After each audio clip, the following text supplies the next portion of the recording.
संपूर्ण चाणक्य नीति हिंदी में कंप्लीट चाणक्य नीति इन हिंदी पार्ट 1। आचार्य चाणक्य एक ऐसी महान विभूति थे जिन्होंने अपनी विद्वत्ता, बुद्धिमत्ता और क्षमता के बल पर भारतीय इतिहास की धारा को बदल दिया। मौर्य साम्राज्य के संस्थापक चाणक्य कुशल राजनीतिज्ञ, चतुर कूटनीतिज्ञ, प्रकांड अर्थशास्त्री के रूप में भी विश्व विख्यात हुए। इतनी सदियां गुजरने के बाद आज भी यदि चाणक्य के द्वारा बताए गए सिद्धांत और नीतियां प्रासंगिक है तो मात्र इसलिए क्योंकि उन्होंने अपने गहन अध्ययन, चिंतन और जीवनानुभवों से अर्जित अमूल्य ज्ञान को पूरी तरह निस्वार्थ होकर मानवीय कल्याण के उद्देश्य से अभिव्यक्त किया। तीनों लोकों के स्वामी सर्वशक्तिमान भगवान विष्णु को नमन करते हुए मैं एक राज्य के लिए नीति शास्त्र के सिद्धांतों को कहता हूँ। जो व्यक्ति शास्त्रों के सूत्रों का अभ्यास करके ज्ञान ग्रहण करेगा उसे अत्यंत वैभवशाली कर्तव्य के सिद्धांत ज्ञात होंगे।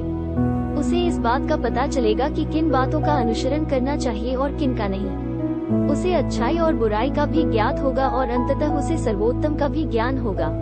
अगर हो सके तो विष में से भी अमृत निकाल ले। यदि सोना गंदगी में भी पड़ा हो तो उसे उठाए, धोए और अपनाए। निचले कुल में जन्म लेने वाले से भी सर्वोत्तम ज्ञान ग्रहण करे।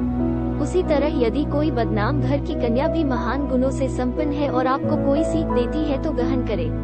एक बुद्धिमान व्यक्ति को किसी इज्जतदार घर की अविवाहित कन्या से किस वयंग होने के बावजूद भी विवाह करना चाहिए।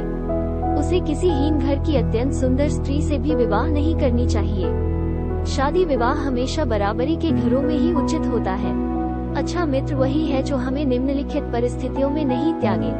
आवश्यकता पड़ने पर, किसी दुर्घटना पड़ने पर, जब अकाल पड़ा हो, जब युद्ध चल रहा हो, जब हमें राजा के दरबार में जाना पड़े और जब हमें शमशान घाट जाना पड़े।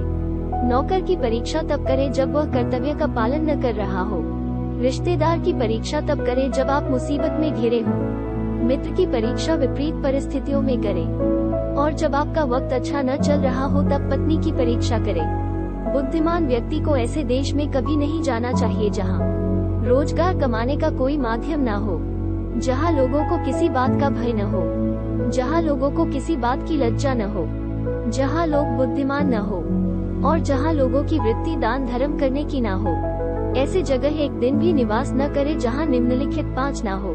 एक धनवान व्यक्ति, एक ब्राह्मण जो वैदिक शास्त्रों में निपुण हो, एक राजा, एक नदी और एक चिकित्सक।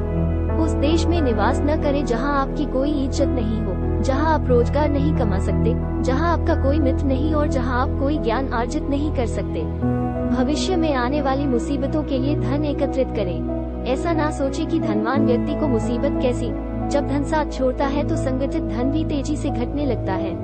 व्यक्ति को आने वाली मुसीबतों से निपटने के लिए धन संचय करना चाहिए।